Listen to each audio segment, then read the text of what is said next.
The OKC Thunder are advancing to the NBA Finals after a dominating win over the Minnesota Timberwolves. The Thunder were up by 33 points at halftime. Let's be honest, it was already over at that point. The Indiana Pacers are also advancing to the NBA Finals after an eventual win over the New York Knicks. Whether it's in 5, 6, or 7, the Knicks are not coming back down 3-1 in the series. The Florida Panthers and the Edmonton Oilers are Stanley Cup Finals bound. Plus, why are we still talking about Aaron Rodgers? Is he going to retire or sign with the Pittsburgh Steelers? Those seem like the only two options at this point, but hey, it's Aaron Rodgers, who knows what could happen. So let's get into it.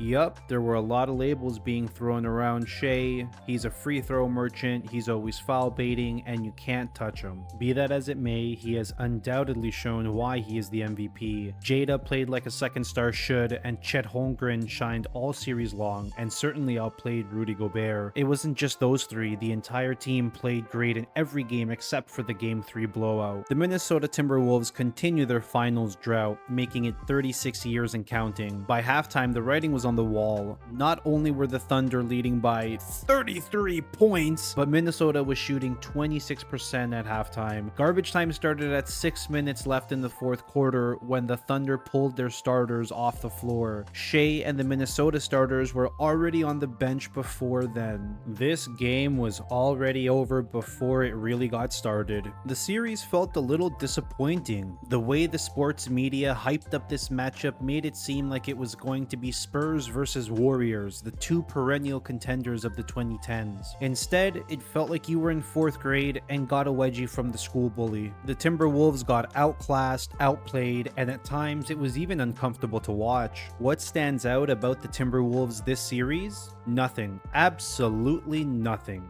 They were perfectly mediocre. Anthony Edwards led the T-Wolves with series averages of 23 points, 7.4 rebounds, and 4.6 assists per game. Julius Randle was the second leading scorer, averaging 17.4 points. Rudy Gobert averaged less than 27 minutes, 7 rebounds, and 6 points in the series, which is a travesty. I mean, if he can't even score or rebound, then what are you paying him for? And it just gets uglier the longer you look at it. I don't know about you, but I like looking at ugly things as much as the next person, which is not very much. So I'm not going to spend much time talking about the Knicks and Pacers because that is an ugly series. And what I mean by that is, even though the Knicks managed to win Game 5, the odds just aren't in their favor to make this comeback happen. And I don't think that the Knicks are a great enough team to make that happen either. There have only been 13 successful comebacks from a 3-1 series deficit in NBA history, and only 5 times in the last 10 years. NBA teams have forced a Game 7 being down 3-1 in the series only 23 times, and similarly only 5 in the last 10 years. The winning team in this 3-1 series is not competent enough to lose 3 straight games. The losing team is not great enough to win 3 straight games, and you have to be great to win 3 straight games in the NBA playoffs. Meanwhile, in the NHL, the Florida Panthers closed out their series against the Carolina Hurricanes in a series that was surprisingly lopsided. The Edmonton Oilers are leading their series against the Dallas Stars 3-1, and if you thought coming back in the NBA was hard, then you'd be right, because it's actually happened 32 times in the NHL and a whopping 12 times in the last 10 years. NHL teams, do you just not play defense when you're up 3-1? Is this the Doc Rivers curse, but for all hockey teams? Why did it sound weird to say hockey teams play defense? I don't know why, it just sounds weird. Moving on, NHL teams have forced a Game 7 33 times, and this has happened 16 times in the last 10 years. NHL teams, what the fuck is wrong with you? Okay, maybe it's not entirely over for the Dallas Stars, but still, if I were a betting man, I would take all the money I had and bet on the Edmonton Oilers making the Stanley Cup Finals. Although the last time a successful comeback occurred was all the way back in 2023 in the first round of the Eastern Conference Playoffs, where the Florida Panthers beat the Boston Bruins and made their first of 3 straight Stanley Cup Finals, with a finals win sandwiched in between. Okay, that's actually not that long ago, and let me see here. The last time a team forced a Game 7 was in 2024, twice. Okay, so just throw everything out the window, but not really, because we all know the Oilers are going to win. Alright, that was pretty chaotic. Let's settle down now and look at football. It's the offseason. There shouldn't be too much going on, right? Kirk Cousins did not attend Falcons OTAs. Aaron Rodgers did not attend Steelers OTAs because he hasn't signed with the Steelers.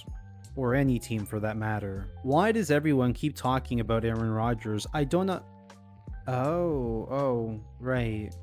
Okay. Yeah, those numbers are pretty good. So without looking at the numbers too closely or even at all actually, I was already assuming that Aaron Rodgers would be washed in his age 41 season. But I was genuinely surprised when I looked at his numbers. He threw for 3,897 yards, good for 8th in the NFL, and threw for 28 touchdowns, which was tied for 7th. Now, Kirk Cousins really didn't do anything spectacular to make us look at him this season. He threw for 3,508 yards, which was 18th in the NFL, threw for 18 touchdowns, which was tied for 20th, and had 16 interceptions, which led the NFL. And I guess I should mention that Aaron Rodgers also had 11 interceptions. Their quarterback rating was pretty similar, and I'll throw up their stats on screen for you guys to see. Now, the reason we're talking about Kirk Cousins and Aaron Rodgers is that apparently the Pittsburgh Steelers are interested in Kirk Cousins as a backup plan in case Aaron Rodgers doesn't work out. And without looking at the stats, I thought, well, Kirk Cousins is 36, he's 5 years younger than Aaron Rodgers, why wouldn't you prefer Kirk Cousins? Then I looked and realized why you would prefer Aaron Rodgers over Kirk Cousins. But I mean, it's okay. If they don't sign either one of them, I'm sure the Pittsburgh Steelers have a perfectly competent quarterback room. Oh wait, no they don't. And there were reports back in March that the Pittsburgh Steelers offered Aaron Rodgers a contract. All we know for sure is that he remains unsigned at this point. That's all I have for you guys today. Tell me how wrong I am about the Pacers and that the Knicks are coming back in this series. Is Aaron Rodgers or Kirk Cousins a better fit for the Steelers? Are the Panthers going to win their second Stanley Cup in franchise history, or is there going to be a Canadian team winning for the first time since the 90s? Tell me about it in the comments below. Like and subscribe if you enjoy sports content and whatever else is going on in sports news.